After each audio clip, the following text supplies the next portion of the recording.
Rating. Hello, David C. Arenas. Thank you for all the superlatives. Usually when, you know, before calling somebody something, I prefer to ask them what their stance is, right? You don't even know what our stance is. It's funny. You don't know what our ethical position is? Is it utilitarian? Is it deontologist? You just juxtapose utilitarianism with veganism. So those are the two sides of the range. I don't know how you got there. Some people come to the vegan conclusion from utilitarianism, and they're solid vegans. You've seen enough of my videos, okay. Well, I'm sorry to inform you that I don't jive with the utilitarian position. I think you just don't know what it means, frankly. That's my guess. Because I wouldn't identify as a utilitarian. In fact, I've gone through the utilitarian position and it doesn't jive with me. I'm an animal rights activist.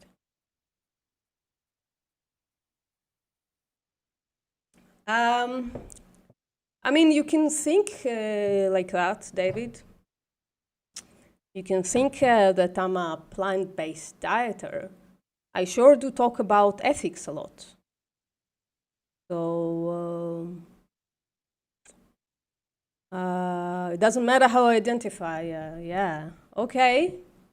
Well then, I'm sorry to say, your name calling matters not then. You're not even, if you're not here to hear out our position, well, what are you doing? What are you doing? Patrick, are you gonna try to share? Do you want me to share, and can it come through on your end, the audio? I don't know how to fix it. So either we abandon my stream and go to yours, or you try to share it and see if it comes through that way. You know what I mean? So yeah, I can try again. Okay. Well, I'm clicking around here. I mean, David, it would be name calling if what you're accusing me of is not true.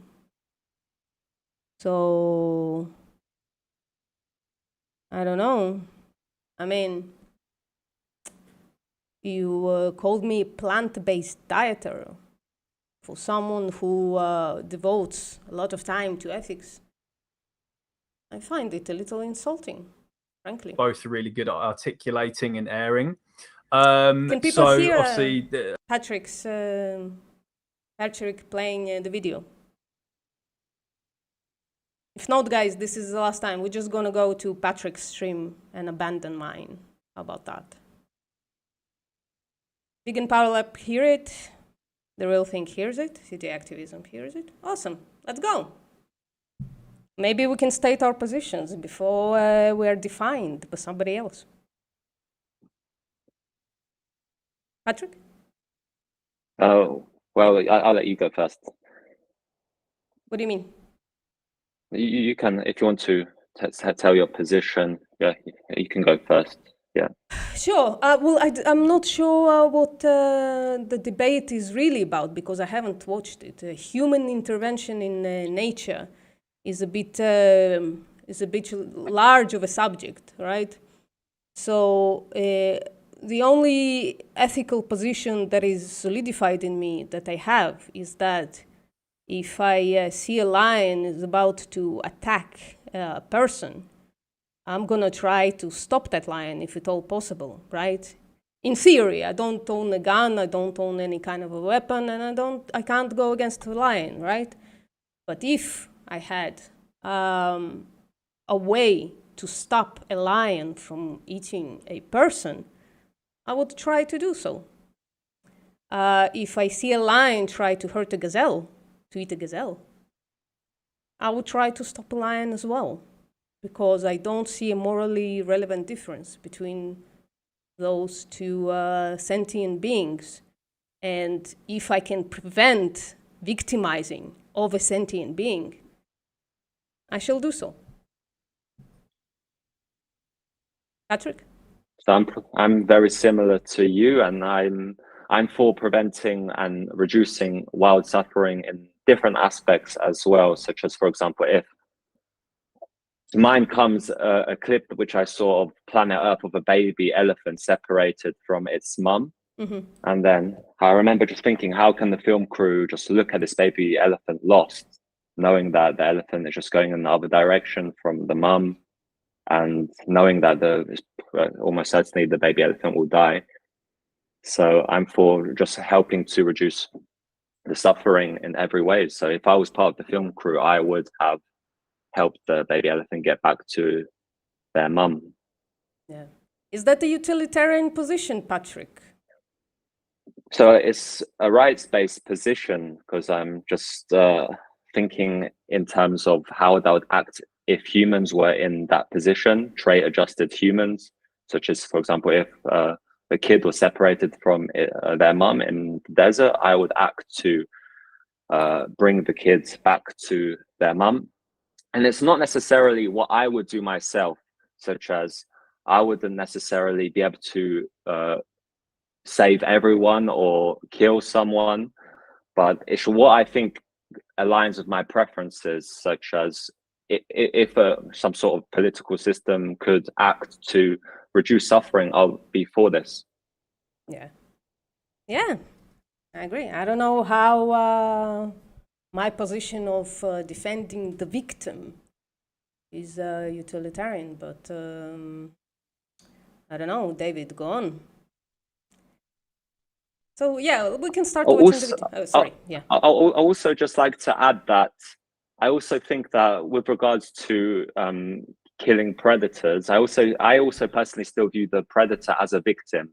So, for example, if there was a human who needed to eat flesh to survive, yeah, I would have a preference for helping them, without having to kill them, because it's not like they're doing it out of spite, as far as I know. They're just following their instincts. So even though it's causing suffering, I would be preferable for interventions which stop both, the prey, having their rights violated, and also to an extent, when possible, the predator as well, such as bring them away. And all right, an amazing start, being called names even before we started watching the debate or gave us our positions. So let's continue. Patrick, the video actually goes into it at 1:55 when Pat starts to introduce herself.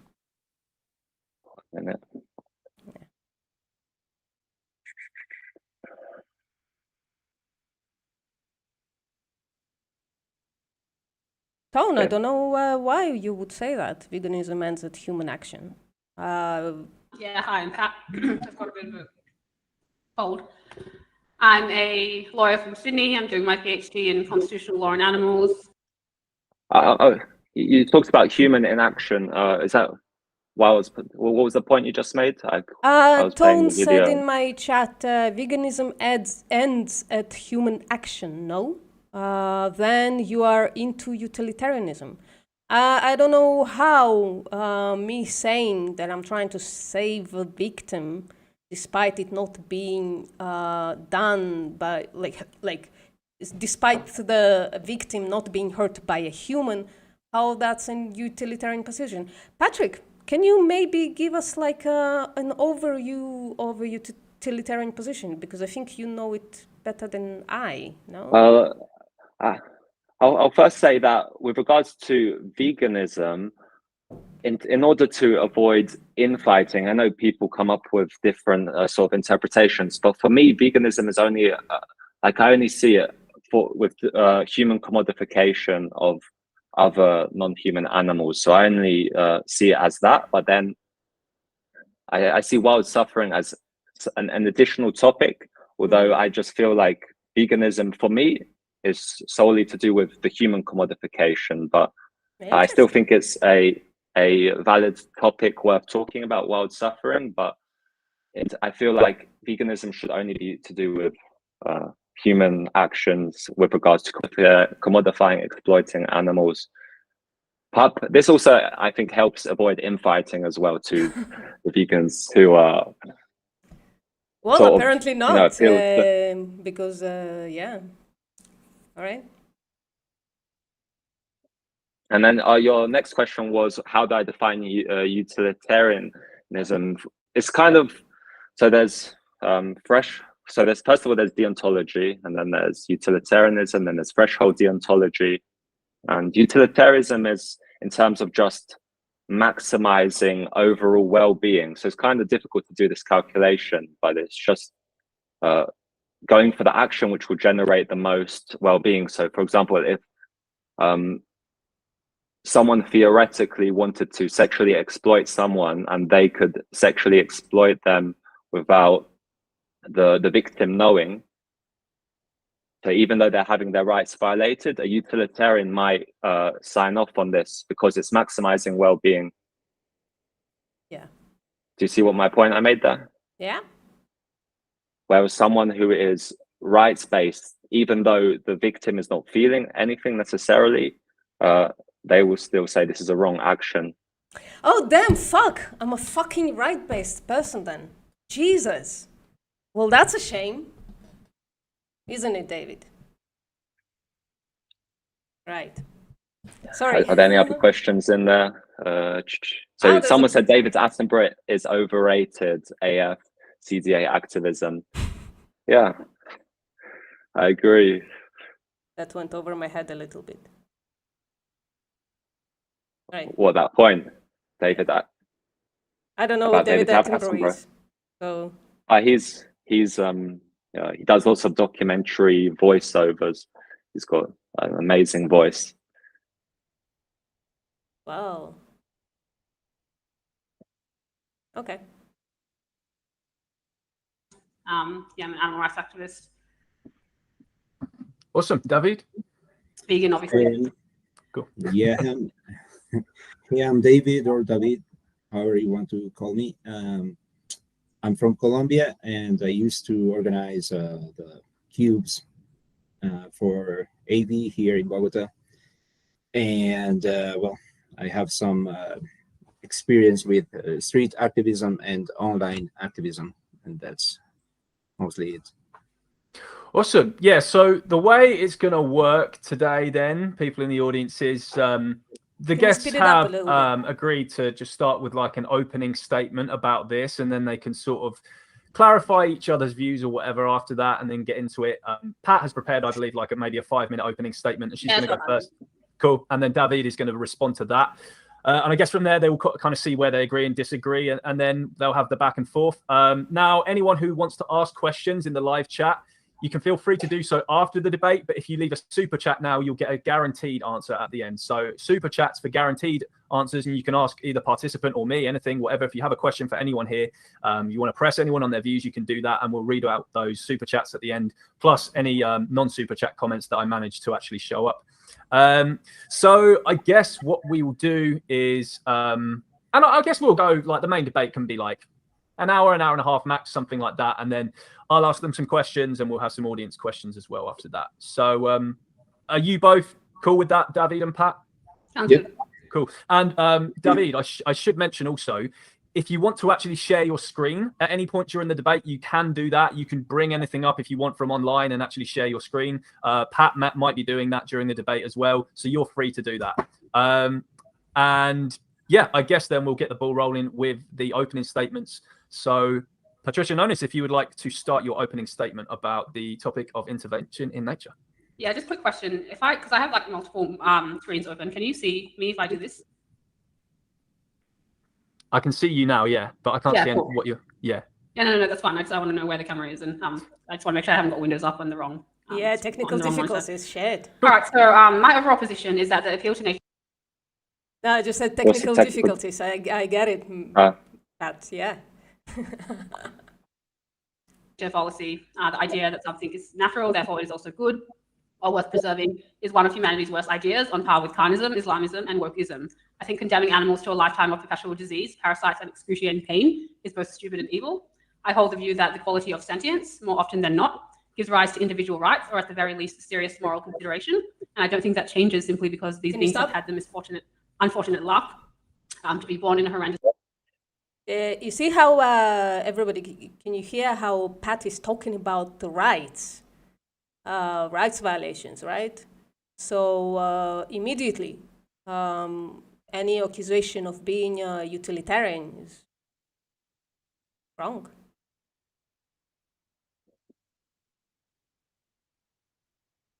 The state of disease and death. The idea that we should not intervene in cases of intense and serious suffering with respect to wild animals is a stupid and false idea that has been enshrined into all facets of law and society, mostly environmental law, environmental values, and policy. This would never be tolerated in the human case. That is to say, I do not believe any psychologically normal human would agree to kill other humans or let them forever live in a state of intense pain because it was good or even crucial for the environment or natural ecosystem, or because changing things would simply be too tall in order, or because we are somehow infringing on the liberty of individuals who live in a perpetual state of natural violence and subjugation. Indeed, such a view would be considered rightfully, from my view, by most as psychotic and evil. The non-interventionist viewpoint is therefore inherently speciesist, discriminatory, and degrading to non-human animals. It is my view that support for environmentalism, nature, and conservation is so strong because fundamentally, people think that animals are inferior, so much so that it is acceptable that we leave them in states where rape, abuse, suffering, and excruciating pain is the norm. I want it to be known that human responsibility and intervention to wild animals has developed into a serious issue that is taken morally seriously. For example, there are now organizations like the Sentience Institute and the Organization for the Prevention of Intense Suffering. A large portion of their work is dedicated to helping wild animals. At the very least, I'm 100% supportive of people talking about the issues and raising awareness of it, given we do not currently have the political will to develop the technologies needed to reduce and eventually eliminate wild animal suffering and establish wild animal rights, because that's what it's about. That's what it's really about to me, right? It's not just wild animal suffering. It's the fact that wild animals must also have rights. It's not just, hey, you're in the jungle, kid, sorry, you're fucked and we're not going to defend your rights to liberty, equality, and individual flourishing, which has next to zero chance of happening in the state of nature. Positive wild animal intervention is not just an idea worth aspiring to. I would argue it is already happening, as we can see in the form of wildlife sanctuaries. For example, there are currently 1,578 wildlife sanctuaries in the United States. Combined, these wildlife sanctuaries employ 6,801 people and more than 743 million in revenue a year and have assets of 2 billion. Each animal sanctuary is an explicit and overt example of a successful intervention with nature and to varying extents. Now, does any of that sound utilitarian to you?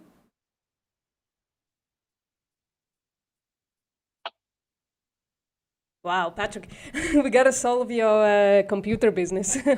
Damn. What's happening with my computer? I've asked you a question. Does that sound utilitarian to you? Anything that Pat said? I was half expecting to not agree with Pat either. So far, everything she said makes sense. And I actually am surprised that there are actually wildlife sanctuaries. That's fucking amazing.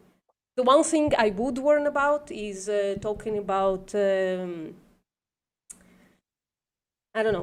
talking about intervention when it comes to like contraception and such, because then you have to experiment on animals.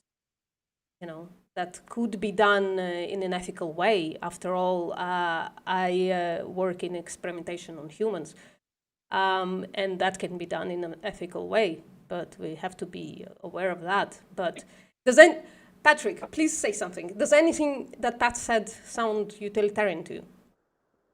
Not really, no. And yeah, I'd like to add also that there's also threshold deontology, which has, an aspect where people can give up the rights because there's a utility aspect which is just so great that it's just sort of crazy to not sort of give up the rights based aspects, such as, for example, if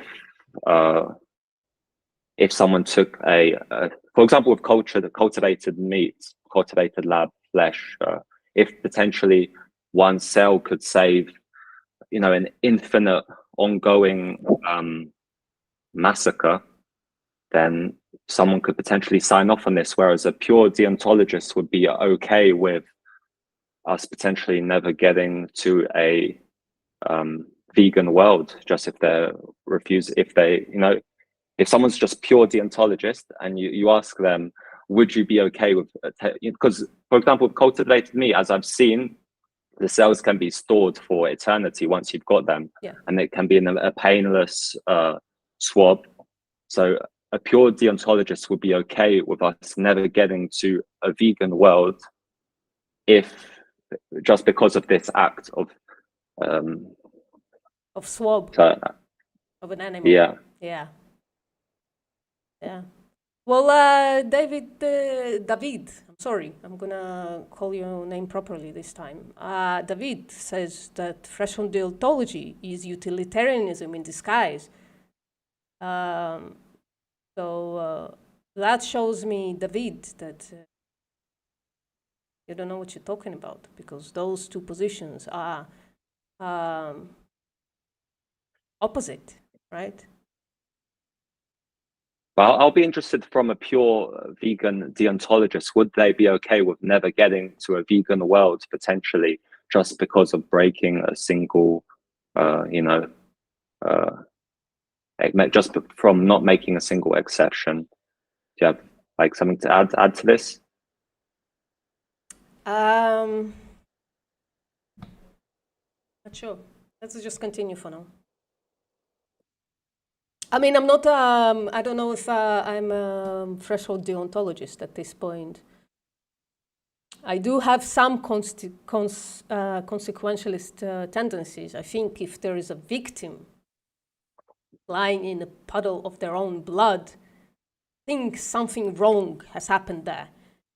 Threshold deontology, or what was it called, moral relativism, would say, well, it's a moral wrong from the victim's perspective, moral right from the perpetrator's perspective. That seems wrong to me. So I think I'm somewhere in the middle, but definitely not utilitarian. Utilitarianism doesn't jive with me at all, from everything I heard so far, ever. So for me and the people listening in the chat, what does moral relativism mean? So that morality is relative to a person, to a culture, to a country. Someone can say, well, if a perpetrator does something wrong to the victim, they'll of course might even object to me calling them that way. If a person does something wrong to another, then that person doesn't think it's wrong, otherwise they wouldn't do it. But the person that it's done to, the victim, I would call them, their position is reversed. They think something wrong was done to them. So morality, moral relativism says, is a consequence of one of the person's mind. So it's basically changes between one person to another. I think there is a objective wrong when there is a victim involved, right? So that's where I don't jive with moral relativism. Did I do it correctly? Did I say it correctly? I'm not very versed in things like that, Patrick. I'm not too versed in this as well, but there's moral anti-realism, right? So I'm just guessing is that the opposite of moral anti-realism? Moral relativism? I'm not sure. So yeah, more anti-realist, they just don't believe that there's like objective right things and wrong things, as far as I know. Yeah, I think it's separate from. People gotta know when people are using like utilitarian versus threshold deontologist, or even say those are things that are the same. Those are just two positions in two camps. The camps are what is it called, deontologists and consequentialists, right? That's how I understand it. And those are basically two opposite positions. Now, the consequentialist position has a utilitarian position in there, right? It's more defined. It's more right, but it also has about a dozen other consequentialist positions. The same with deontology. There is a threshold deontologist, and then there are a dozen others, right? So when we're just when we're talking just about those two positions, it's almost like a fallacy, because people hold all kinds of positions in those two camps, right? So at least use the right word. Say it's consequentialism versus deontology. But never juxtapose utilitarianism versus veganism. Those are not even the same thing, right? Not even the same language, not even the same sphere of thought. I'm annoyed now, David. Let's go.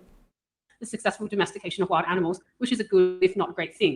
Everything from their environments, temperature, food, etc. is monitored, and that is precisely why they are able to live such long, happy, and meaningful lives with each other.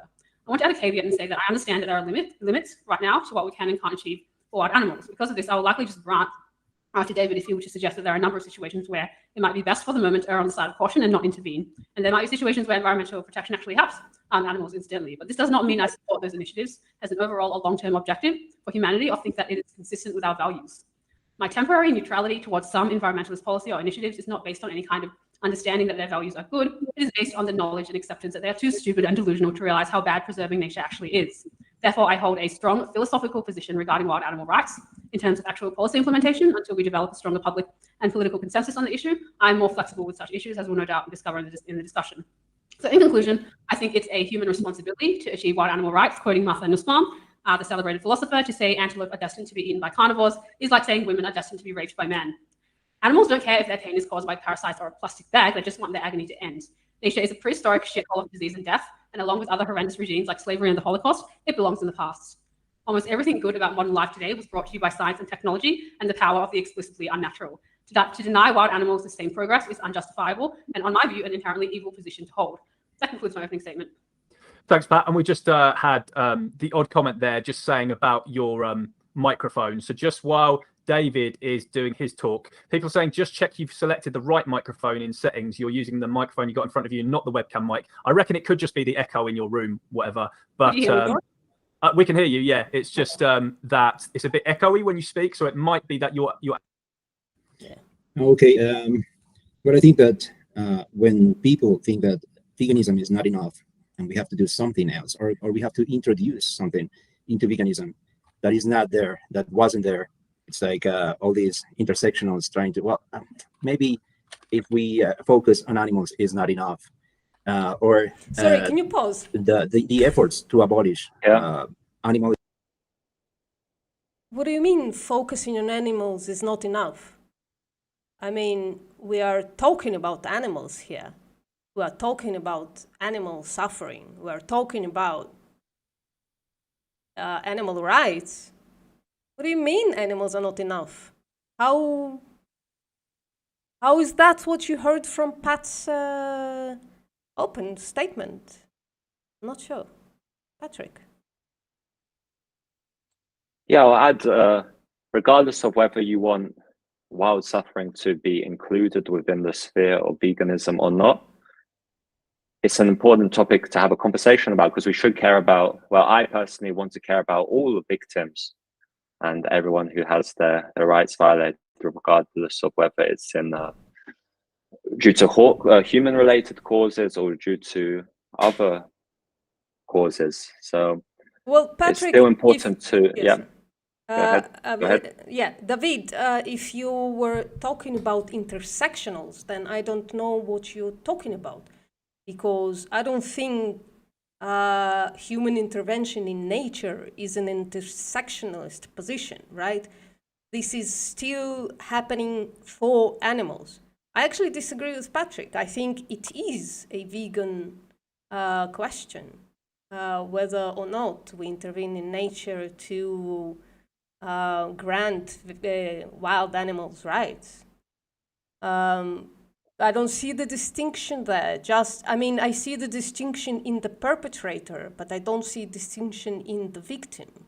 The victims are still victimized animals. They're just victimized by somebody else. And therefore, why? Why on earth would I separate the two?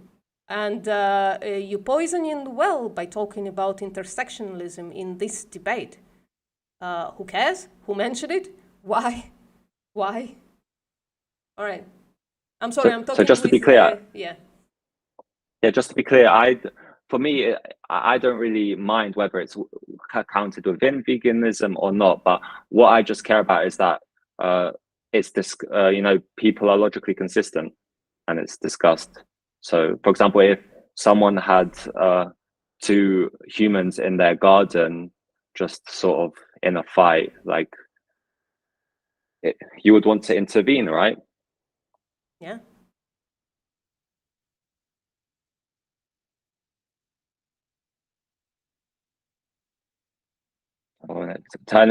Yeah, we got Turning Veganese here saying, I'm here to tell you that David won the debate. Cool. Well, we haven't gotten there yet. So. First of all, I also like to add that this wasn't actually a debate because there was no debate proposition. So this was more like a discussion / chat. Oh man, just lost the window. Exploitation are not enough. I think it's so anthropocentric because we don't do that with any other human issue. We don't say, well, feminism is not enough because women still suffer if men don't discriminate against women. So the problem with this is that it makes veganism a very ludicrous cause in the eyes of the non-vegans who are supposed to get on board with a very feasible, very rational movement against animal exploitation. So all these suffering approaches are so utilitarian in the sense that Can you stop, they just Patrick? focus on maximizing pleasure, and you see, David, you're using utilitarianism as a swear word. So, you would have to sort of explain how that's captured by Patricia's views here, how she sort of, that her decisions or what she thinks should happen are based on just overall maximizing overall, well-being. Yeah, and what does intersectionalism have to do with anything? He said the proposition of debate, if there was any, or the subject of this discussion. Don't know. So intersectionalism for everyone, that if I understand correctly, sometimes people use it in different ways, but does it just mean that justice for all, so human rights issues are within veganism? Is this what it means? Well, it depends whom you ask. If you ask somebody else who isn't me, intersectionalism is about the inherent connection between all types of injustices, which is left to be proven. I think the burden of proof wasn't reached there. I am for practical intersectionalism, meaning if you are in a vegan march, right, just do your best not to shit on other, social movements against other injustices, right? So don't stand up in a vegan march against LGBTQ issues, against women's issues, right? Just don't do it. And I do say the same to the other positions, to the other social justice movements as well. I used to be a feminist activist before turning to vegan activism. And while I was a vegan already, and there was a fuck up, somebody brought to the march a placard that said basically, I'm not a piece of meat. And well, that's not recognizing the other social movement against for animal rights, right? So yeah, just be wary of that. That's what I mean by practical intersectionalism. Just don't step on others' toes. The rest, we can argue if non-binary people exist or not. Spoiler, you are looking at one for 47 minutes. So I definitely exist. But other than that, I mean, should we surrender veganism, the vegan social justice movement, to entail all justice movements? No, I think that's a little silly. We can concentrate on them separately. I think, yeah. But I, again, don't understand what this rant was about. That's not the nature of Pat's position. That's not what the debate or conversation is about. So. Okay, yeah, Carnism Debunk said it was defo a debate, but do you know what the debate proposition was? I'm guessing it's post-mortem? human intervention in nature.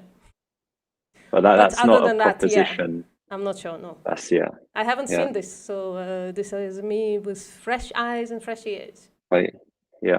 Like typically, as far as I'm aware, debates, they should have a debate proposition on the table, like someone arguing for the specific statement, which has a truth value, and then the other person is, well, the opposition, basically. Yeah, I think this is more of an informal debate. There is a subject on the matter. One takes one position, the other takes the opposite position. But yeah, I'm not an expert, but as far as I'm aware, it should have a. Reducing suffering, even if it's. Did you want to say something? Nah. No. Thanks and sorry. Against, if it goes against the rights of the animals, like for example, restricting the freedom of animals, because we think that all these animals cause suffering, so let's restrict their freedom. And I think it's the concept of rights that Patricia talks about. Can you pause? Is to be understood by moral agents, Yep, human moral agents. So David said that reducing animal suffering by restricting their freedom. First of all, I don't know if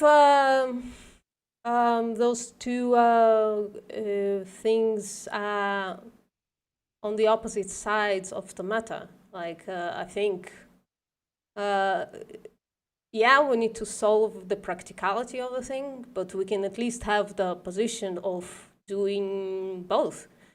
I'm meaning reducing animal suffering without restricting their freedom, unless it's the freedom to be eaten alive, starting with the balls.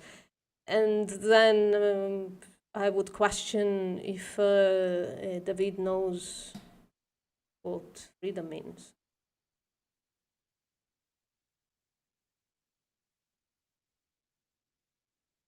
So we are making the whole thing about rights, about suffering. It's like, these animals cause suffering onto other animals. Then it's they are violating the rights. No, we are the rights violators. Humans are the rights violators. Can you pause again? Sorry. Not. Yeah. So, yeah, even if an animal ate another animal with no suffering involved, I would still class it as a rights violation. So it's not based on suffering. Same. I also had a point there to make. Can you go back like for 10 seconds? Yeah. And then pause. Onto other animals, then it's they are violating the rights. No, we are the rights violators. Can you Humans stop that? are the rights. So we are the rights violators. Yeah, both can be true. Those are two different situations. We, as humankind, can be rights violators against animals, and other animals can be rights violators against animals. So again, those are two things are put as contradictory to each other, or meaning as two sides of the same debate, but they're not. I mean, both can be true, both can be untrue. It's not that if one is true, the other isn't, and vice versa, right? Yeah. When he says humans are rights violators, I assume he means that only humans can violate rights of other people. Oh, if I yeah. got this correctly. You can write in the chat if I misinterpreted. But so then, if, for example, like Homo erectus, could they violate someone else's rights, or a different species, or if someone like his neighbor took a DNA test and it was outside of the, of the genus, or genetic class outside of Homo sapiens, so no longer human, could this person be, culpable of violating someone's rights? So I'll be interested to hear that. Yeah, same. Good point.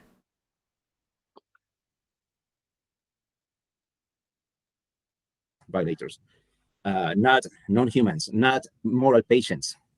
So I think it's a whole mess. And Patricia also mixes up like. Yeah, can you? Yeah. Do you know? Do you have something to say about moral patience? Right. So I don't know much about that. I haven't thought much about that. I again, with rights violations, look at the victim and not at the perpetrator, right? So if a victim had their rights violated, I don't even think it's relevant to the conversation if the perpetrator meant to do it, is capable of feeling remorse or moral composure about it. It doesn't matter, I think. It matters later, like in case of humans right now, it matters in the court, right? When it comes to sentencing, or where to put the person, the perpetrator who violated the rights. But the victim had the rights violated. So I don't see a way around that. So we can reasonably be sure that there is a victim involved who is sentient, who feels that they are, being violated. And as you said, I wouldn't necessarily have a prison for, predators, but it should be stopped because it goes against I don't like seeing animals having their rights violated. And many people just grant the fact that they just state animals have no moral agency, but we don't actually know for sure. I'm pretty agnostic on this, on whether animals have moral agency, because especially companion animals, they sometimes they show signs of having moral agency, in my opinion. For example, some companion dogs, they know not to bite your finger off, or sometimes they can play about with you. So I feel like there is some credence to give them some sort of moral agency that they can sort of tell. Yeah. We also know of, I guess, some animal testing, which I'm against, of course, but nonetheless, we have the results of rats saving each other over getting a snack, so that looks like a moral agency to me.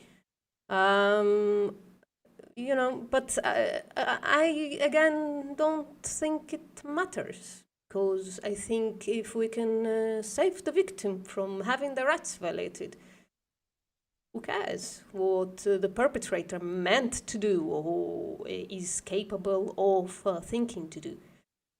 Patrick, I really need to leave for like a minute or two. While I'm gone, no worries. Please. I can talk a little bit. Yeah. Also promote the fuck out of your channel and other social media, please. Thank you. Yeah, I would just like to add with regards to that point regarding the victims.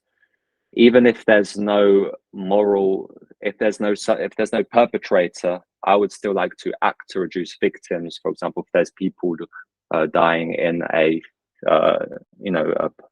ship which is drowning, even though there's no perpetrator involved, I would like to act. It's in my preferences to reduce people's drowning. And back to what Vegan Postmodern said, you can, I guess, check out my channel if you want. if you find that sort of stuff interesting, what I do more nutrition-based stuff, but I sometimes get ethics involved, because I think it's important to also cover a lot of quackery and pseudoscience, and there's a lot of anti-vegan quackery and charlatans promoting things which aren't evidence-based. So that's what I really try and do a lot. But before I was doing sort of a split. So 1 week ethics, 1 week nutrition. And back to also the predator thing. What did I want to say? Like if I was on a desert island, this question gets brought up a lot. If I was on a desert island, I probably, when people bring up this question to me, I hope I would not kill someone if I was on a desert island. So this is what my usual response is to people when they ask me, like, what would you do on a desert island? I would just say, I would not kill someone on the desert island unless I go crazy from starvation. So potentially this could be what's happening with predators, that they have a sort of sense of moral agency, but because of the starvation, the survival situation they're in, they're just acting, to violate other people's rights. But this is sort of a long shot. I don't know if you caught what I was saying there, but I was saying that potentially because these animals are in such a survival situation that they are sort of violating other people's rights to survive. I don't know if you have anything to add to that. I don't know what I would do on a desert island. I've never been. I have been in a situation of being incredibly hungry, but never starving. So I don't know. So 1 minute. I've got a few questions here.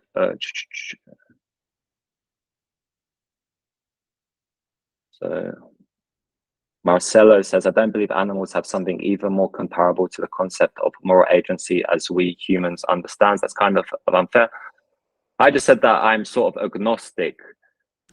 Many people just directly say animals have no moral agency, but I'm not too sure about this one. I sort of feel like there's reason to believe that they might. And then David says, sorry if I pronounced it wrong. It's David, right? The correct pronunciation. And then, do you think that we should kill a dog if the dog hurts a kid? So it would really depend.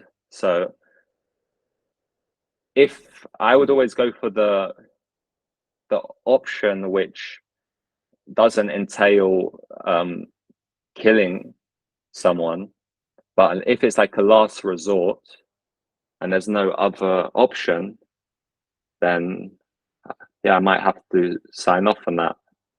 What about you, Postmortem? Yeah, sure. From my previous example, from a lion is about to kill a human being or a human child or whatever. Do I shoot the lion in that second? My answer is yes. The lion is about to kill a gazelle in that second. The answer is again, morally speaking, right? What would I kill the lion with? But like practically. But morally speaking, yes, I think I have, if I have the possibility, it would be a virtue to save the victim from being mulched to death, right? So, but my claim is when there is a temporal component, when the attack has already happened, you didn't witness it or didn't have the chance to save the victims, right? Then there's a temporal component added, right? Now we have time. We have time to decide what to do with the dog. It's not a split-second decision with the dog or the lion, right? So we can try to rehabilitate them. We can try to lock them up. I don't know if I'm for in that kind of situation, just killing the animal. I think there's a potential speciesism there. Would we kill, I don't know, serial killers whom you find sleeping in their bed, right? After all the killing was done. Do you just shoot them in their bed? No, you arrest them and put them in jail, right? Or in maybe death row, which is morally problematic in my opinion.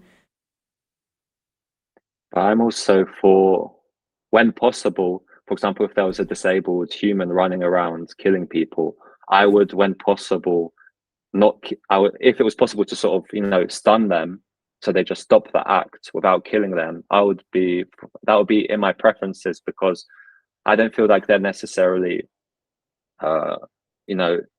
responsible unless they have the intention, which is, if someone is just disabled, well, maybe wrong choice. If someone doesn't know what they're doing, Yeah. my preference would be to just stop them doing the action which they're about to do when possible, rather than killing them, and then just put them in a special, potentially try and re-educate them if possible. What if they do know what they're doing, Patrick? So, yeah, because I'm not Same, too right? sure if I believe in free. Yeah, I'm not too sure if I believe in free will anyway. So, yeah, this is Well, another topic, but yeah, to me, the caveat of being irresponsible for the actions, as I have made clear, I think at this point, is irrelevant. If the choice is a split-second choice between killing somebody or saving the victim, and that's the only choice you have, it's a binary choice, then yes, I'm killing the perpetrator whether they are capable of thought and reason or not, right? It's a split-second decision.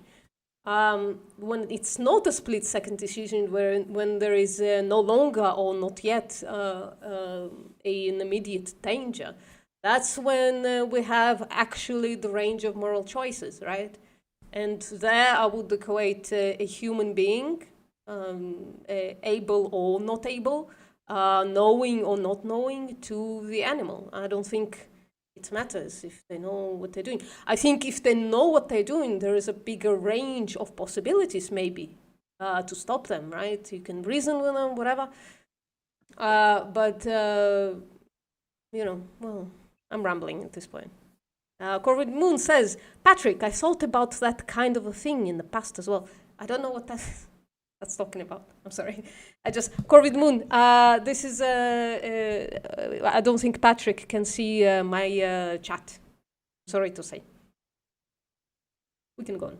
And when you were off camera, I also brought up an example, like if a ship was sinking, I would still be in favor of helping these people, regardless of whether there's a perpetrator.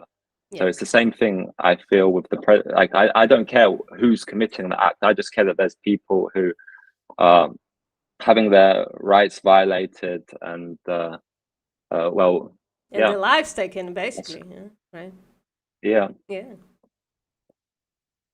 So yeah, it's a good point, actually, Patrick. It could be a hand of God, if such a thing is possible to exist. Yeah, if you can stop a victim from being a potential victim from becoming that victim, why the hell wouldn't you?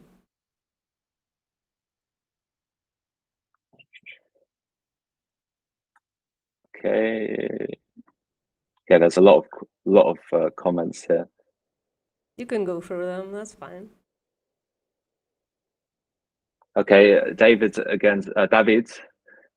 He says, if you think animals have moral agency, then the lions, though, would be a valid excuse for not being vegan. What? How? Do you understand this question? No. Those two parts of the sentence seem unrelated to me. Can you read it again, please? Yeah. If you think animals have moral agency, then the lions, though, would be a valid excuse for not being vegan. No, both would have to become vegan, right? Yeah, I'm not too sure about that one. If a lion has a moral agency, right, and we are able to reason with them, and they have the ability to put themselves in a position of the victim, then both should be vegan, not both should be stinking, immoral meat eaters, right?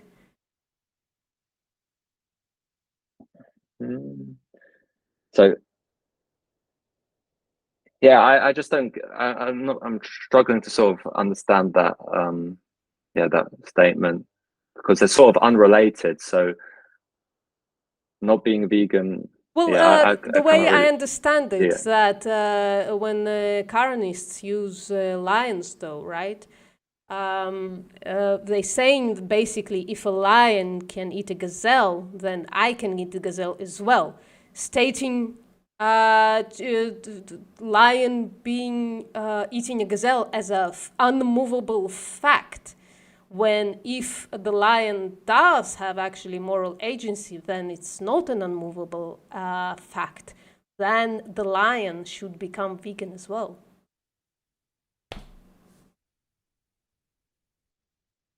Okay.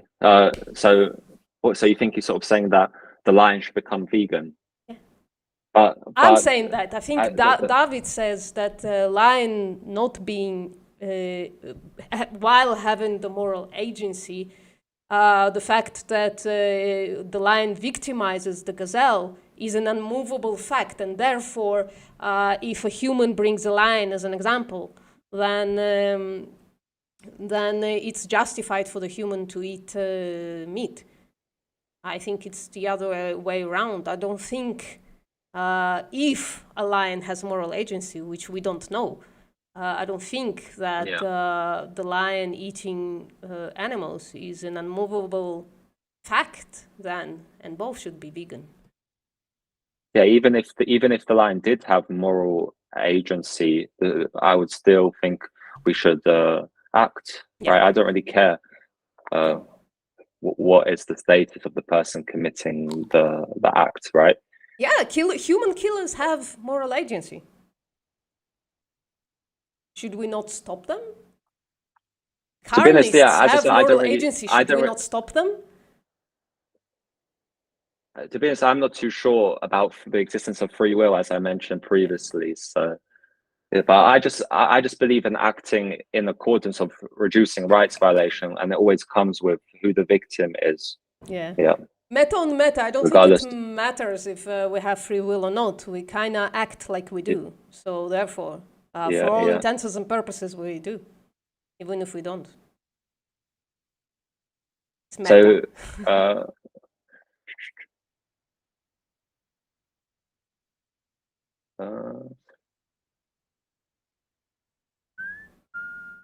someone said saying that moral patience can violate rights is literally a contradiction. Yeah, it kind of is. It is. Humans have humans are moral patients, and I don't think I've ever heard it put that way. Does that mean that humans have moral agency, right? Did I understand it correctly? So I think by moral patient he means that, or they mean that it's just someone who hasn't got moral agency and they just feel suffering. Is that sort of what they mean by moral patient? Then I didn't understand that. The victim, Tone says the victim is a moral patient. Okay. And humans are both, right? They can be both a victim, or they can. But I don't think I again don't see how declaring that animals are moral patients takes away from the fact that that means that they can be a victim, right? So again, it's just this thing. It's looking at this problem with the eyes of the perpetrator, it seems to me, and not the victim. Yeah. I mean, I really don't know how not to empathize with the bloody gazelle who's been eaten alive and saying, yeah, no, that's fine because they're a moral patient. I think that more than the question of whether or not the lion has a moral agency, that leads us to the position that humans can do whatever, right? Because to animals, right? Because animals are more patient. Therefore, am I misunderstanding? I could be misunderstanding something. Yeah. But Maybe we should. someone, yeah. Dobrik said, and I don't think we can hold non-human animals morally accountable for their actions anyway. It's not. It doesn't. We don't I'm have saying to. I'm not saying put them into a court of law, a court, and then sort of trial them. I'm just saying just stop the victims in the wild. Yeah, stop the victim creating, right?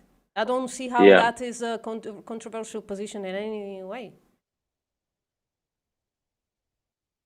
So continue. The ontology with utilitarianism, and makes it seem like negative utilitarianism is some sort of deontic position, and I think it's very confusing, and it's not right. It's making a lot more confusing the whole concept of animal rights and veganism.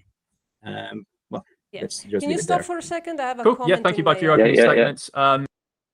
So Marcelo Arandia asks, VPM, did you just say that you don't know if a lion has a moral agency?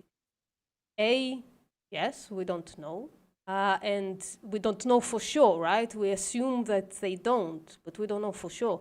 And B, I'm saying my position is, it doesn't matter. Me too. I think doesn't we matter. agree on this one. It doesn't matter if they're a moral agent or not. There is a Like victim. there's a victim, that's what I care about, right? Yeah, same.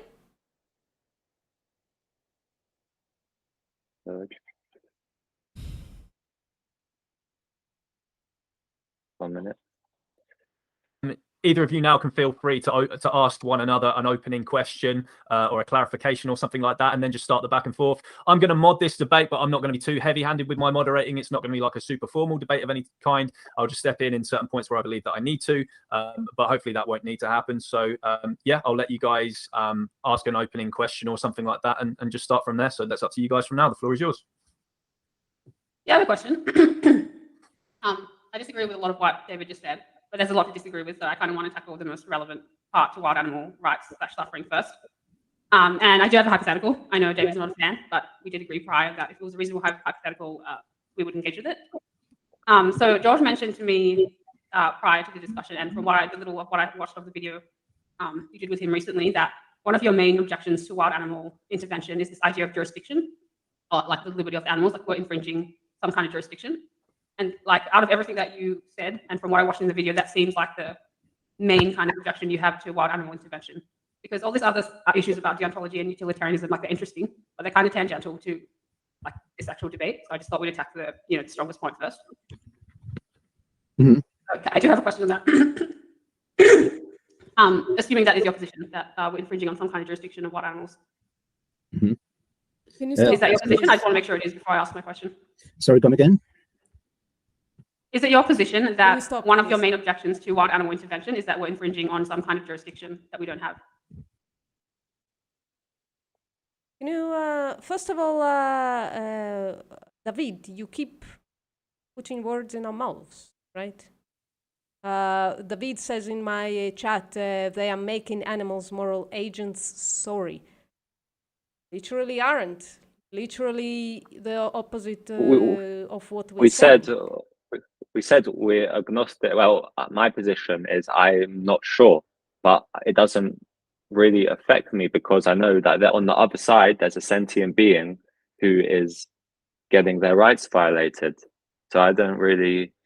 Does it make sense? Yeah. Do you understand the Pat's question about? I'm just unfamiliar with David's stance on this. What was it? Jurisdiction.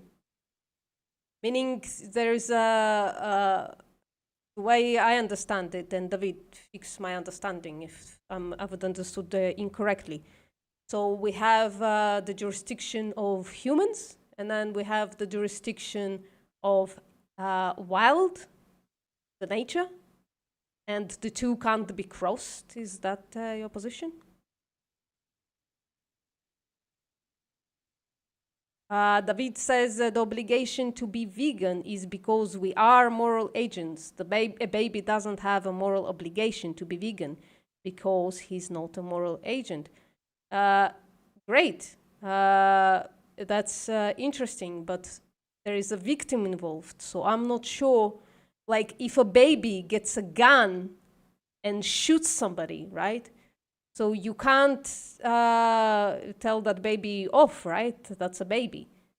But there's a bloody corpse in the... Or we can't, we won't just say, oh, let's just let this happen because the let's baby... not try grabbing, let's not try grabbing that gun from the baby. Let them shoot the person, let them create the this babies, corpse, yeah. bleeding corpse in the middle of a room, right? Because a baby is not a moral agent. Therefore, they don't have the obligation to not shoot people. I'm saying baby, but like baby can't hold guns, but child can. Children shoot all kind of people all the time in America, I heard. But yeah. Oh, it'll be interesting. David says, do you propose jails for babies? You are, again, only considering the perpetrator and not the victim. It's totally not what I'm saying. I'm saying the baby can be excused, right, for doing this terrible thing because they don't know what they're doing. But there's still a wrong happened there. And if you could have prevented it, you should have. That's what we're saying. Not saying let's put babies in jails. Yeah, how do you read that from our position at all? Yeah, just to be clear, we are not proposing jails for babies. Yeah. And it'll be interesting. Would David have a different in viewpoint if the baby shot a cow, for example, compared to a baby shooting another human? I'll be interested if David, if you're saying it's not your point, I'm not strawmanning you, right? I'm asking you, is that your point? Because if the baby shooting another a non-human animal, that I'll be interested to hear if David thinks that would be okay. Well, David, that's the point. That's the question, right? A lion is about to eat a human. Do you intervene? I'm hoping the answer is yes, but you can answer. If the lion is therefore then about to eat a gazelle, do you intervene then? Please answer those two questions, right? I don't want to strawman you. I'm asking. And then you can sort of keep on going deeper and deeper into this. So if he sort of says no with the gazelle, you can then say, if the gazelle, well, they just name the trait, right? And then just sort of say if the gazelle then had human DNA, would you be fine with that, or sort of? Wow, then you're going into the utilitarian position, Patrick. I'm of course sarcastic. I'm sarcastic. Okay. If a baby's shooting, normally we stop him, David says. No, you're not, David. This is in a vacuum, right? You have a gun. A lion is about to eat a person. You have a split second. Do you intervene or not?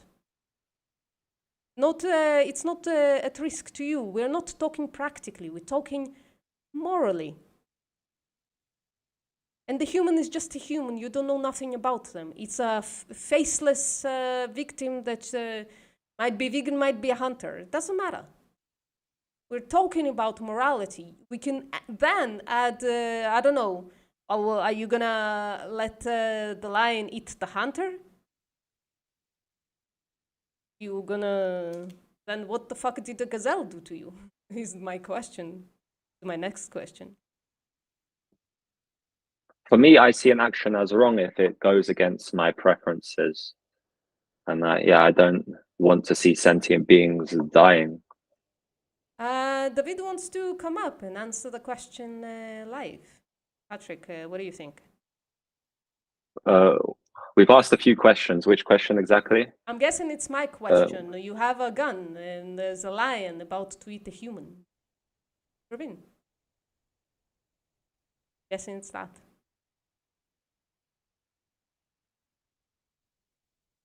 I'm okay. If it's up to you. Sure. David, I think I have a tagged me. I'm gonna send you a link on Instagram. You can come in if you want. Let's keep it friendly, guys. Hey, I'm an asshole. Fine. Place. I'm trying to understand everybody's position, but it's kind of hard to talk about people's positions when they are assuming yours, right? It's a little difficult. Like my cordiality goes out the window. Hello, David. Hello.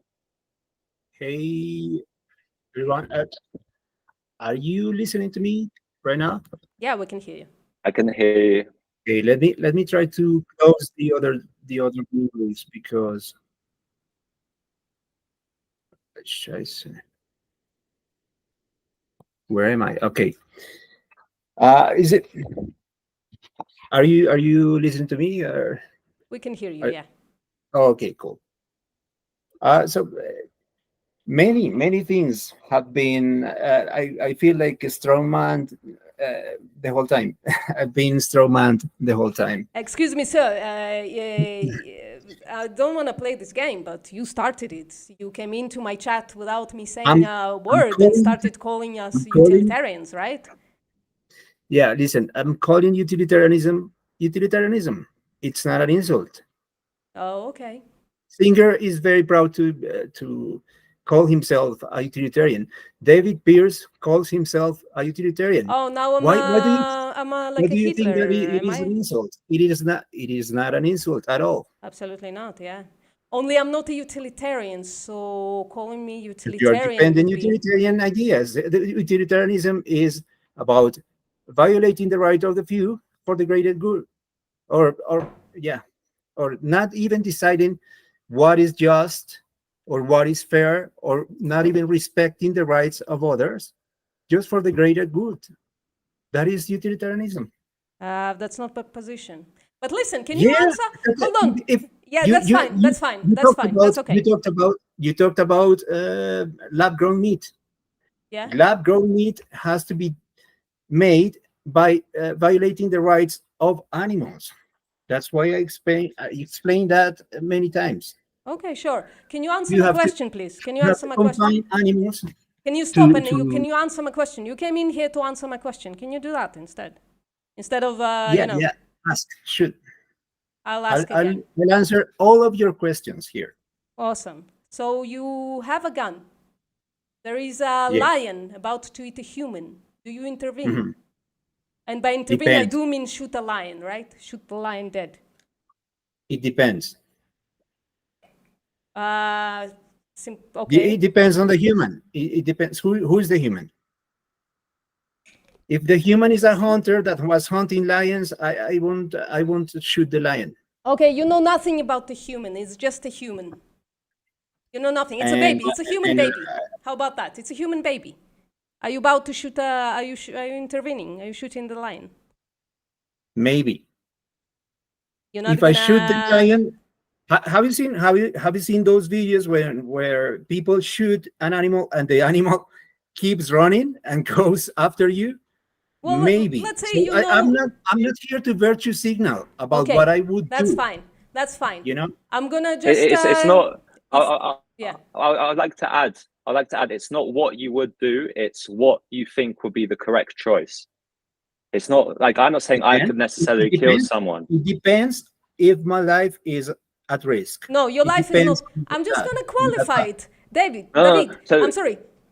imagine If this I is feel that my life is at risk, I It's not. feel that I have the choice not to intervene. Okay, if I can, please. I'm going to qualify it everything. Patrick, I'm going to give you the stage in a second. Your life is not at risk. By shooting a lion, you will definitely kill a lion. You know that for sure. There's a human baby. Are you going to shoot the lion or not?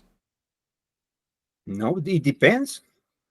What else That- does it depend on? Why am I putting my life at risk for Your somebody life else? is not at risk. That's that part of the somebody hypothetical. left, You're dodging the uncared for? question. Fuck off. Somebody You're else dodging left the a baby question. uncared for, and I have to Are you going risk to my answer life the question, to save David? that baby? No, I said won't that your do it. life is Maybe. not at risk. Are you going to May- answer the question? Okay, if my life is not at risk, maybe I would do it. Yeah, Okay. maybe. Do I'm you not think here that's to the virtue morally right signal. thing to do? Do you understand this? I'm not here to virtue signal about I'm what not I asking would you to do virtue in a signal. I'm asking situation you that I what have your no moral idea. position is. I'm asking you I what your I moral have no- position is. I just clarified it. If my life is at risk, I feel that I have the choice not to intervene. Awesome.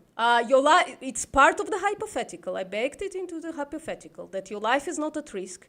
That when you shoot Yeah, the and I lion, you said, kill them dead. yes, maybe I would intervene. Is I it the answered. morally right thing to do? Or is it a morally obscure thing to do? To shoot the lion to save the baby? I really think that the most vulnerable being might be the baby. Yeah, Yeah. So it's and a good thing to shoot the lion to but I save the don't think. baby? But if I could not shoot That's the fine. lion, Of I course. would, None of us because are I don't saying think that that the that's the lion position. is a moral agent. Yeah, none of us are saying that that's the only, that's what we're trying to do, right? This is a moral question, and that's why it's bifurcated in the middle. That's why it's black and white, because it's a moral question. You're not putting yourself at risk. There's a baby who's about to lose their lives. Do you shoot the lion? You say yes. Now, instead of the human baby, there's a baby gazelle.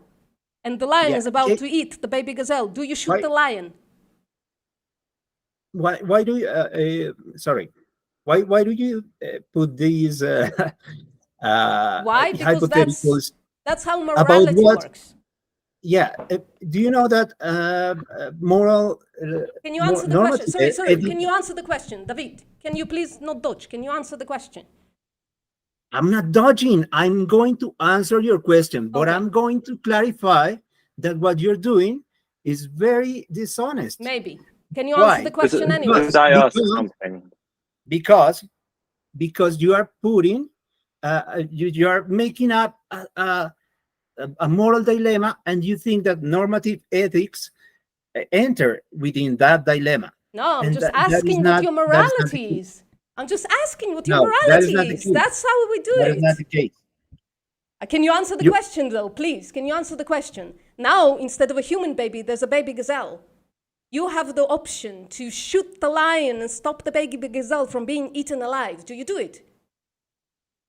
I might, maybe. I have no idea, because I'm not here to Wow. virtue signal. Okay, thank you. I'm not here to virtue signal about situations where I'm not Yeah. not in that situation, and I have never been in that situation, and I hope to never be in that situation. I'm not going to a national park to see lions destroying another individual. It's not an That is unfeasible thing, right? It's not unfeasible that you And- see a lion, But right, but- trying to kill a but what gazelle. I feel, but what? Sorry, but You what know I it feel that happens is every day, very- right? Let me speak for please, because I feel like I'm talking to Patricia again, and she was like me. Okay. You No, can okay. write fuck off. I'm not gonna let you happen. Do this. Keep him. No. I Sorry, wanna kick sorry. him. I'm not gonna spend any time on So that. if Oh, yeah. if Yeah, thank if you. you're Thank going you very to- much. Thank you. Thank you. It could be that I'm too intersectionalist to have misogynistic shit on my channel. It could be. Maybe I'm a terrible intersectionalist. But I won't suffer both dodging. And I apologize, Patrick, that you didn't get to ask your question. but I expected that this would go this way. So. No, all I was going to ask was, yeah, I was going to ask him, I was going to ask David, first of all, I wanted to ask whether he acknowledges that there is something called threshold deontology. And then I also wanted to ask him, I wanted to make it sure that it's not him in the position. Okay, it's just what he thinks would go with his preferences. So he's not even in that situation. There's just someone else in a different, you can say, in an island, looking at, you know, a predator running at someone, and what would he want this person to do, not what he would do, because I'm not necessarily saying I could kill someone as well. And then the last thing I wanted to ask him was, all things equal, is a world where sentient beings are getting ripped alive into perpetuity, is that better than a world in which this ceases? Well, Patrick, I don't understand how you expected to have an answer to all of those questions when my incredibly simple moral question, I think, wasn't answered. So I guess I think the most important one would have been all things being held equal, is a world in which sentient beings are getting ripped apart forever. Is that better in a world in which this is reduced, or a world in which this is just completely eliminated? Which one would David prefer? I think that would be an important question. Yeah. My chat says that I did the right thing by kicking David. I think so as well. I'm kind of, I don't know, it's me being intolerant of other people's intolerances. I think I'm justified there. So, Patrick, if you want to have a discussion with David, you can do that as well. David is very responsive on Instagram, so you can ask him for a debate. I think you are more tolerant of other people's intolerances, Patrick, maybe. I'd like to say that maybe David, like utilitarians probably, is like, yeah, they just all of that Singer stuff. Yeah, he's sort of, probably David is right to be sort of angry at Peter Singer. So that's fine, but we know of vegan utilitarians. So I don't agree with their position on specific things. That's okay. We don't have to agree on things. But labeling somebody utilitarian when they are not, that's a strange thing. Especially, David said something about me promoting or being for lab-grown meat. The second scripted video on my channel was about the fact that lab-grown meat does violate rights and is therefore not vegan at the moment. It could be, but it's going to be incredibly difficult to make lab-grown meat actually vegan. I just think I promote, and I would say I promote lab-grown meat, despite it being not vegan, because it can get us to the vegan world much faster than veganism, I think. And by that I mean eliminate the rights violations by humans in our lifetime, which I don't see how veganism can. Then we can get people to the position of sentientism and things like that. But first, let's close the slaughterhouses, which is what the lab-grown meat can and, you know, might do. What are your thoughts on lab-grown meat, Patrick? I need to look more into it, but like, if it manages to have such a great impact and phase out, you know, animal exploitation, then it's similar, you know, like I watched the video where apparently with the COVID vaccine that had some testing on as well, and it's just the vaccine that also protects animals as well, companion animals as well. So it's like when I think of it, if lab meat was just sort of taking some cells, right, Mhm. and like I would sign off on this in the human context as well. Like babies are given vaccinations when they're young without any consent, and it protects them. So this is sort of, it could sort of be seen as a protection, right? Because you're creating a product which stops carnists from exploiting you for, right? Yeah. Um.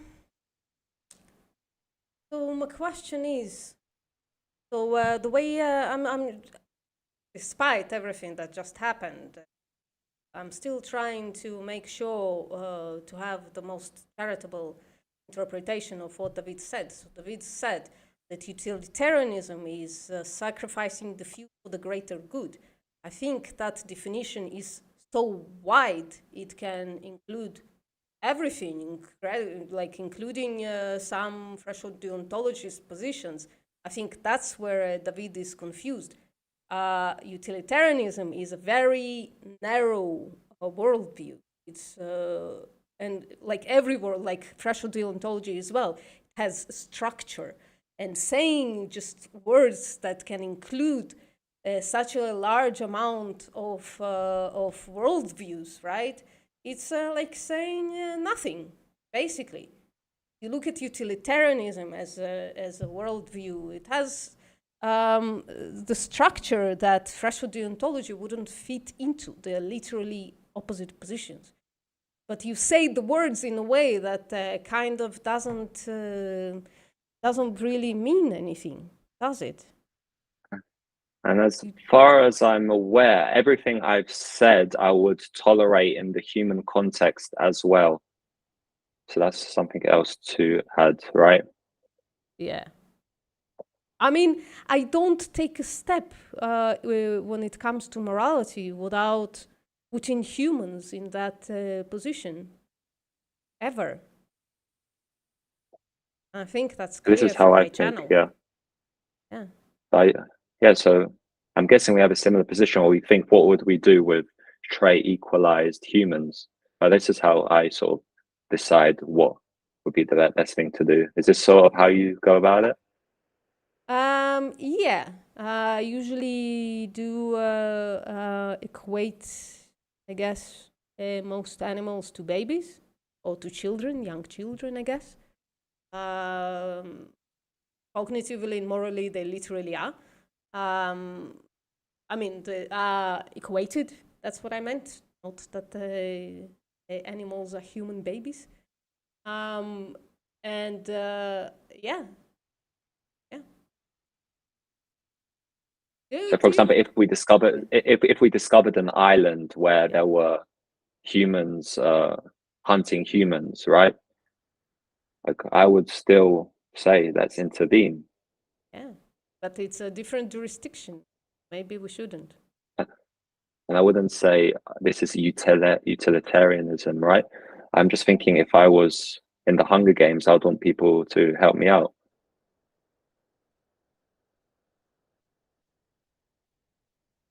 So are we going to continue? Yeah, I don't know. Yeah. I'm a little upset now that I let this person on the channel. Maybe I should cut it out from my live stream. Real. In the first 20 seconds, he equated me to Hitler. Well, thanks, bruh.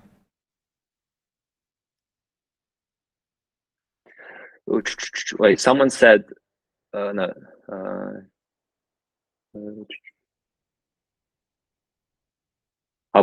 David said, I'll be glad to have a discussion with Patrick. I'm not too sure what about, but yeah. Yeah, send him a proposition, David. Send him a proposition. Let's make it a proper debate, the way grown-ups do it. Yeah, because I've done debates before, and I need to have some sort of proposition, some statement. I can't do something open-ended, but I'm open to that. Because otherwise, if it's just so open-ended, it just goes on forever, and it's just going different directions. But I personally think it's better to have a statement. Yeah, as evidenced by this debate that David's statement started about something that is unrelated to the question in hand. Yeah, I guess we should continue for a little bit, then see what's going on. Yeah, I think Yeah. we are meddling. We are meddling in things that we shouldn't mess about. Okay. Yeah. So I have two responses to that. The first is not as convincing, I think, as the second one, but the first is a legal response, and that is the whole idea of jurisdiction is a legal concept. So we kind of get to decide whose jurisdiction it is because animals live in a sovereign country like Australia or America. We have control over the land and over people. Yeah, so if the people want something, we can do it. That's kind of the legal approach. So it wouldn't really be a problem with respect to that definition because we are in our jurisdiction, like this is our jurisdiction.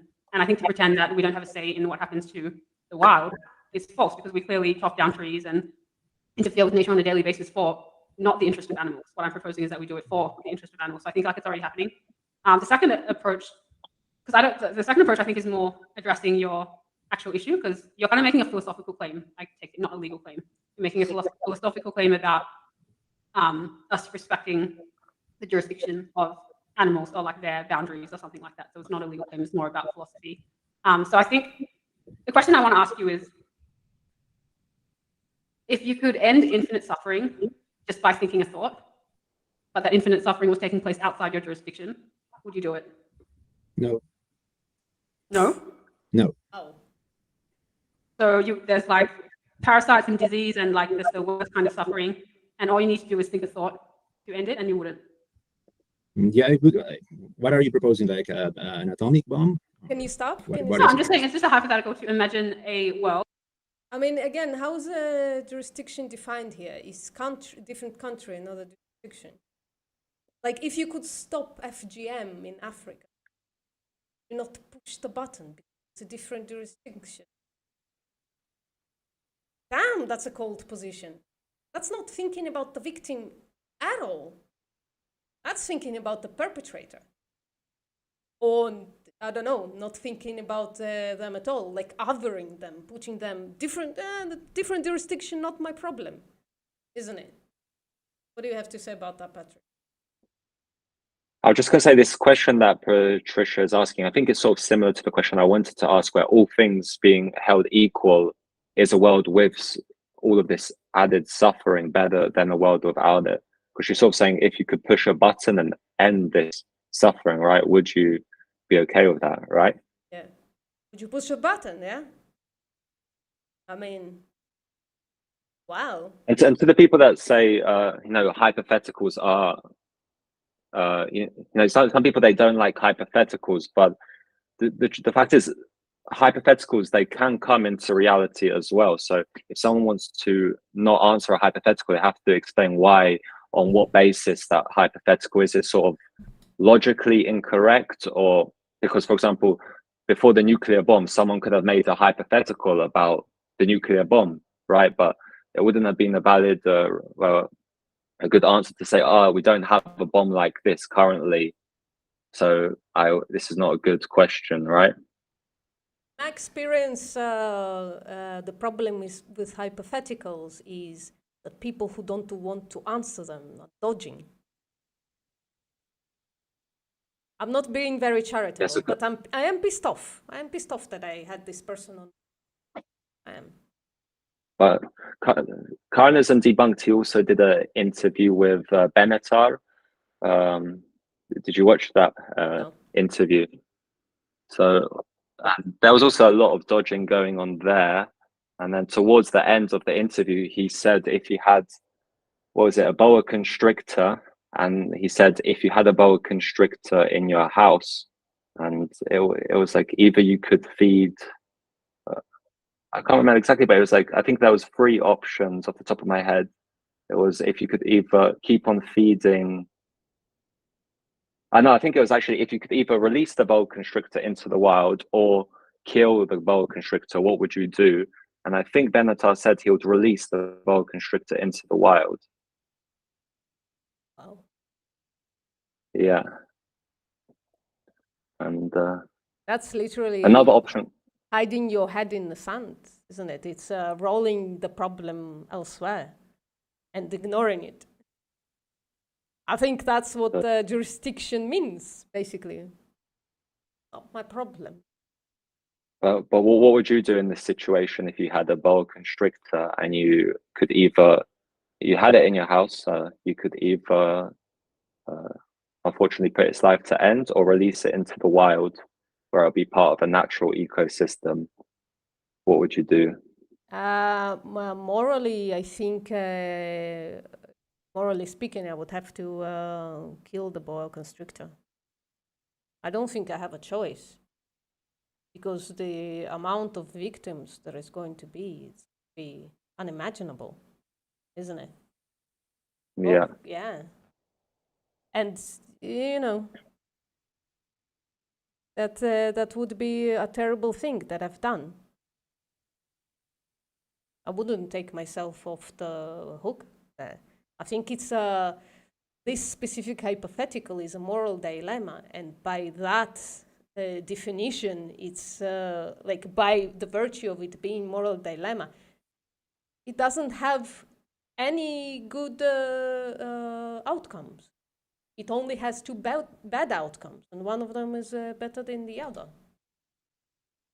Right? And if I can prevent more victims to be created, then I have to. Because in if someone just changed the hypothetical to say, release the boa constrictor into a city, right? Yeah. Then Into what's the difference between releasing a kindergarten, yeah, basically. Yeah. Where helpless animals are going to be fucking helpless children. What would you do, Patrick? What would I do? I would, go the same thing with what you said. Yeah. Yeah, and just to counter the accusation that that's a utilitarian position, just one more thing. No, it's fucking not. I'm literally taking the rights of, I'm literally preventing rights violations, right? So it's basically, yeah, maybe it's a threshold deontologist, Patrick. Yeah, I mean, I'm just looking at the comments. Yeah. Yeah. What was the threshold? Sorry. All right. I don't care. Go ahead. Yeah. What was the threshold deontological position? Yeah. So the question of boa, do you kill them or do you release them, right? That's a utilitarian position to say I would kill them. I view it as a threshold deontology, right? Because it depends on if you think it's a rights violation. Not that I care. It could be a utilitarian position. It would still be the right position morally, in my opinion, because it creates the least amount of victims. I mean, I don't have this, I don't identify as a utilitarian. That's why I got a little disheveled by that. But it could also be on consequential grounds. Yeah, it is. I guess. Consequential doesn't equal utilitarian. It includes utilitarian position. What was your answer, by the way, Patrick? To the boa constrictor question. Yeah. Yeah, I'll do the same as you, right? Yeah. So I would have to unfortunately put the life to end, but yeah. I mean, Bid is saying that Benatar said that they should relocate the boa. I kind of remember that. Maybe I'm wrong because I'm just saying off the top of my head, but I thought he said release the boa into the wild. Yeah. I mean, if you have this black and white position, you can't then give a third position in there. You can't sneak it in there. That would be against the rules or whatever. Of course, I would love to not kill anybody. What the fuck? I'm a fucking vegan. But this is like the last resort, right? I'm wondering what would be the actual justification for the opposite position of mine, to actually release the boa constrictor into the wild. What would be the justification for that? The only one I can think of is nature, though, and then it's a carnist position. Appeal think. to naturalistic fallacy, right? Yeah. Yeah, so there's some people who say it's people who put a blind eye to wild suffering. It's like carnism with extra steps, right? Yeah, maybe. I don't know. Would have to be unpacked, I think, and unfortunately would have to be unpacked with each individual person. But Kenny is saying, I think at some point you guys should talk about application of your moral view widespread. That's when you see it get complicated easily. We get upset when non-vegans don't apply their position. Probably meaning infinitely widespread. Okay. What should we try to solve? World hunger? So he's continuing. So I'd love you to answer what would happen since you say you kill a snake. What happens when you kill all animals that kill animals, please? Every single one? Or does it only matter when it's in front of you? I mean, okay, I gotta go. He's saying, but yeah. Well, then that's a practical question, isn't it? Sorry, continue. It was a practical what? It's a practical question. It's no longer a moral question, isn't it? This then goes to my question: all things being held equal, like is a world with. So if humans were getting ripped apart, like this is where it's sort of like a last resort, just where if there was no other way, then displacing nature would be the option you would go for in the human context. Well, when I'm saying you, I mean me personally. If there was an island with the Hunger Games going on, and the only option was to drop a bomb on this island, I would if there was no other way compared to this island going on forever, infinitely, and there was literally no other way, and I would have to drop the bomb on the island and just end it once and for all. Yeah, that's state of affairs, isn't it? Now, again, this is not a practical position, right?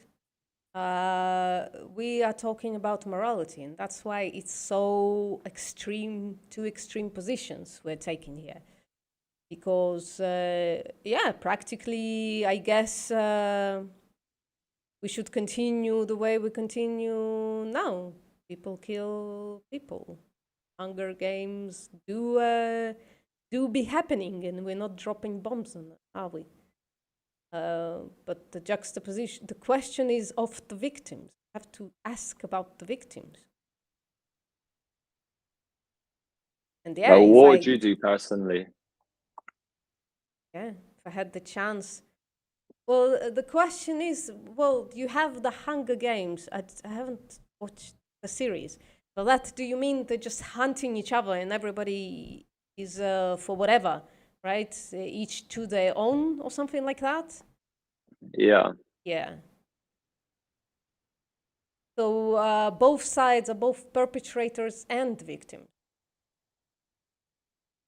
And if you don't drop the bomb, let's just say there's a group of people who are very sort of, they don't want to kill anyone, and they're just getting hunted. Yeah. Then when you drop the bomb, you kill the victims as well, aren't you? But it's a one-time thing, and then. Yeah, no, that's where we differ. I think I would say no. So you would rather the Hunger Games continue for forever, if there was an island like this? Yeah, at this point, I'm gonna have to think of the individual victims, right? Individuals, and we're talking about extermination, and I'm not convinced that. I guess morally, I don't have a choice. Do I? I have to say one or the other. So I'm leaning more towards not doing it because then you are the one destroying the victims as well, aren't you? But in one case, for example, you have 100 victims. In the case where you let it continue, you have infinite victims. I'm worried about conflating here between individuals and populations. You know what I mean? I'm afraid that we are, in this case, looking at populations and not individuals. Do you understand my dilemma? I'm not sure. So, I don't have a stronger vibe on this one. I don't. I'm split right in the middle because I understand both. Okay, so hold on. Let me think about it a little more. So the victims are gonna be victimized anyways, right? So akin to, they are basically, I don't know, in any sort of horrible situation humans have been in throughout history. Yeah. You can think of any example you want, and then this is just going on forever. Yeah, but it's not going on to the individuals. The going on is a population thing. The going on is a victim gives birth to a new victim and then dies, and then that's where I'm diverging a little bit, because we are now looking, when we say things like in perpetuity, we are now looking at victims as a population of people and not as a group of individuals, because the group of individuals are, there's this individual and there's that individual, and when a new individual is bred from them, that's a new individual, and whatever happened to their parents is not a moral question to them, is it? I don't know if I'm the ones who were there before, they are effectively living a life of suffering.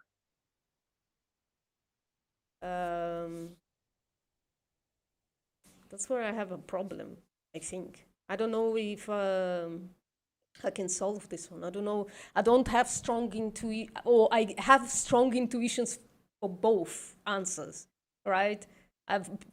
But it depends on how I'm looking at it. So I'm having a hard time answering. Am I dodging the question, Patrick? Perhaps. Perhaps. Oh shit! I have to answer. I guess.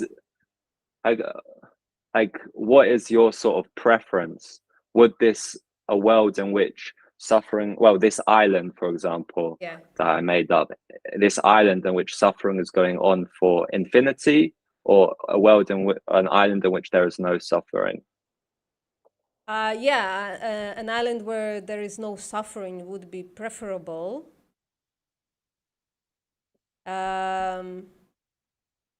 But this is a little wide, right? There is no more suffering because there is no more anybody to suffer there.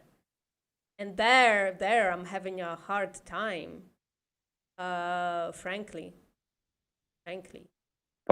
But say we had a compound in which, some humans were being kept and being bred forever and just being exploited, and then you could just one time, if this was the only option, the last resort option, and you found out that physically this was the only way, the only modality in which you could stop these humans keep being bred again for suffering. So I'm just saying, in this hypothetical, it's the only option.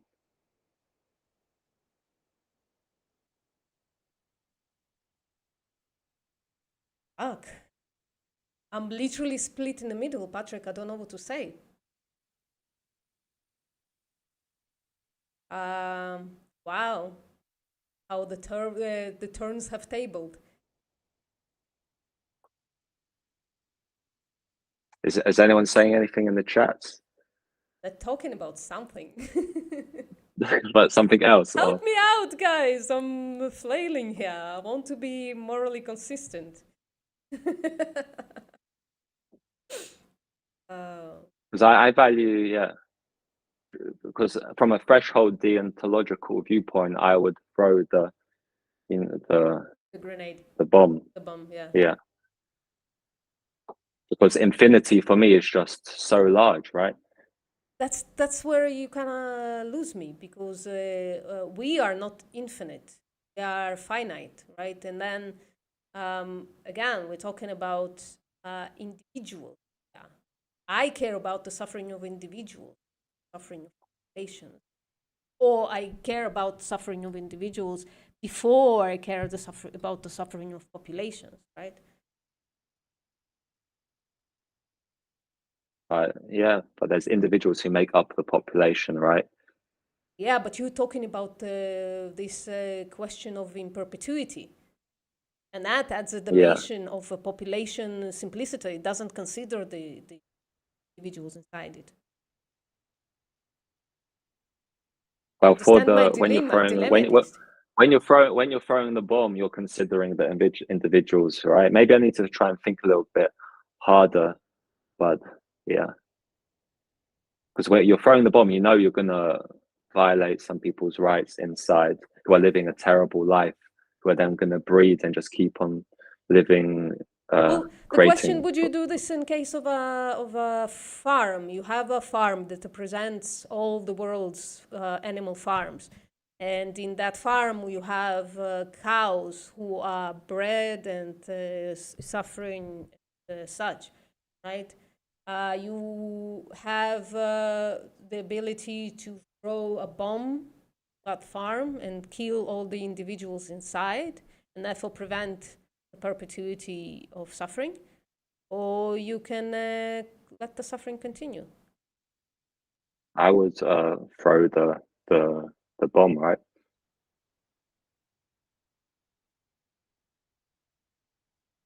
I don't know. Literally, my preference is a split in the middle. I literally can't answer. I'm sorry. I'm not trying to dodge, though. I'm engaging with the question. I'm engaging with the question really hard. My brain is about to explode how hard I'm engaging with it. Because there's some people say, oh, what would we do with these cows, right? The colonists, where they exist because we're breeding them into existence, and if they're no longer existing in the future, all of this suffering won't well, exist. that's my problem, though, right? My problem is, yes, I would like for new generations of individuals to not be born, but then you have these individuals right now, and just to end their lives like that feels wrong. And yes, I'm talking about feelings. It feels wrong. I guess you can tell me another time. You can sleep on it. All right. Okay. Well, let's continue a little bit, but not for too long, I think. So with lab flesh, I saw one company I was looking at where they keep the cells in very cold chambers. So the cells, they just continue on for forever. So there's no more animals needed for the cells, because it's I can't remember. I think the company was in America, but yeah, they had these. Are you asking if really that would cold, be vegan? Yeah. Because someone in the chat wrote, "Hi David, do you think lab-grown flesh labs don't forcibly reproduce animals?" So I think it depends. It depends. Actually, it depends on the company. There are companies right now that, as far as I understand, and I took a little bit of a time to look into it, albeit it's been a year and a half about since then. So there are some companies that do keep small herds to keep biopsying them. I think that's a rights violation. I think if I had the preference for another company to win over, I would definitely prefer for this company to not exist. There are companies that take biopsies from animals in slaughterhouses, which is fucking horrific, and also I think a rights violation. And there are companies that take or at least it is possible to take a biopsy of an organ that was removed in a surgery for an animal that had to undergo that surgery for their well-being. And just to say a little bit about that, for 2 years, that's how I operated as a study coordinator. I used to go, yes, I asked their consent, right? I used to go to people and ask for their consent to take a piece of their cells, their flesh, basically, that comes out in a surgery that is done for their well-being, right? And in some cases, I asked the parents of the people undergoing surgery. For instance, when the case of in the case of babies, right? Yes, I had tissue of babies for research. And yeah, the ethical standard, especially since I was doing it, was very high. So it is possible to find animal cells without violating their rights, right? If you have a guardian of an animal that has the animal's best interests in mind, that animal is about to undergo a surgery, and whatever comes out on that surgery is would come out anyways, right? And you grab some cells, healthy cells from that. For instance, if there is a leg and there is an abscess in the middle of the leg, right? You know, it haven't spread throughout the entire leg, but the leg has to be cut off, right? Medically speaking. You can grab some cells from the end of that leg, right? And if it's healthy cells, you can use those. Is it kind of a little bit gross? Yes, but that's my feelings. And ethically, it's a morally correct position, I think. And to someone who would say this is a utilitarian position, would you accept this in the human context? I would. No. Yes. I literally did. I literally did this for 2 years. This was my job. Asking people for their flesh, for research, not for consumption, but no. Because, yeah, someone was, right, David was writing in the chat, how can you deny the utilitarianism here? Yeah, sure. Well, you can try to explain it again, Patrick. Yeah. I'm going to bow out of conversations with David from now on. But just, I accept it in the human context as well. So, and it's, otherwise it just makes you sort of seem a little bit, what's the correct word to use? If just, it's a little bit crazy to not sign off on that, right? When you could potentially end. I literally think that it's a confused position as a vegan, because then you're not thinking of the victim, you're thinking of the perpetrator and their, I don't know, I don't even know. No, maybe not of the perpetrator. I don't know what you're thinking there. You're not thinking of the victims, though. It's all, yeah. So, yeah, someone else was writing, do you all threshold deontologists stomp on every spider you see? What? Sorry, again? All you threshold deontologists stomp on every spider you see. What is a spy? Spider. Spider. You know, Spider-Man, yeah. No, I let them live. They don't live for long, though, the apartment. I keep it pretty much locked up. No food comes in for spiders, so there are no insects. And what's stopping you? If you saw a spider, would you stomp on it? No.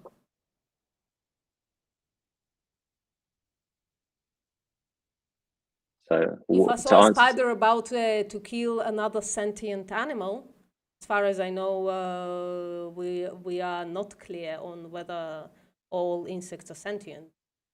No, some are, right? Or maybe like we extrapolate that some are. So in that moment, if I saw a spider going for another sentient animal, yeah, But I think I starve my spiders. Unintentionally, seriously. Yeah, you kept them confined, right? All animals come in involuntarily, and I don't know what they go on about. I try to kill as little as possible of them. I do kill mosquitoes, though. I'm nobody's blood cow.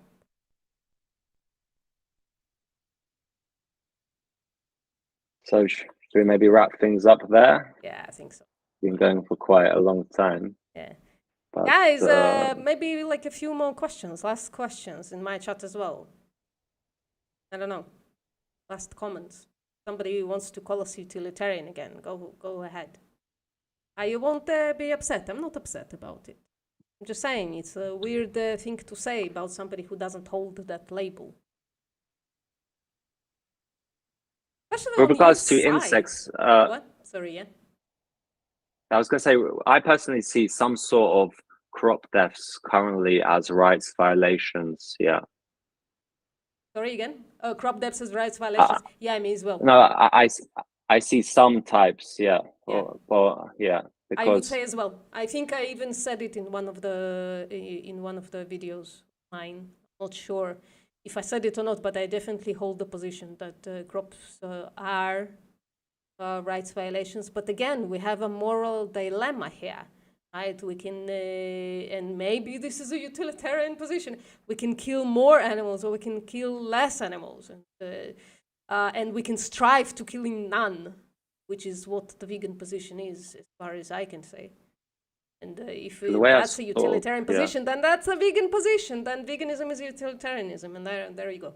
Sorry. Threshold deontology. Yeah, threshold better. utilitarianism. Yeah. Somebody's asking, VPM, do you eat corn? Yes, when I can get it for cheap. For some reason, it doesn't happen much where I am. But I fucking love corn. Absolutely adore corn. Like corn on the cob. Absolutely love.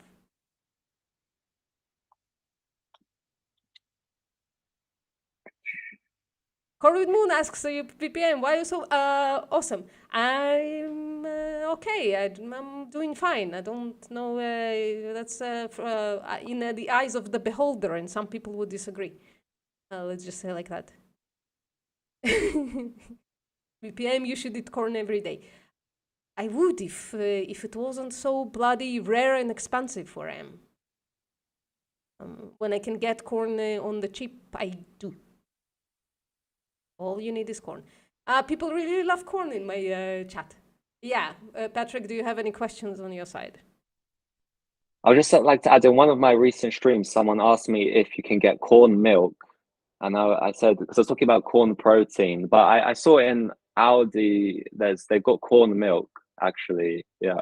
So yeah, you can get corn milk. No. I really want to try potato milk. I don't know if corn milk, like especially because it's so starchy. I mean, I guess you need to add something to it to break down the starch, aren't you? Like amylase, the way they do commercially with oat milk. They add amylase to it to break down the starch. Yeah, I guess, yeah, that would work. If you add some starch breaking down into corn milk, yeah, it's gonna be good. But yeah, a better option would be just corn isolate and mix it with water. Then you get a very high protein because it's the highest isolated protein with leucine. Yeah, but corn. Doesn't protein when dried becomes hydrophobic?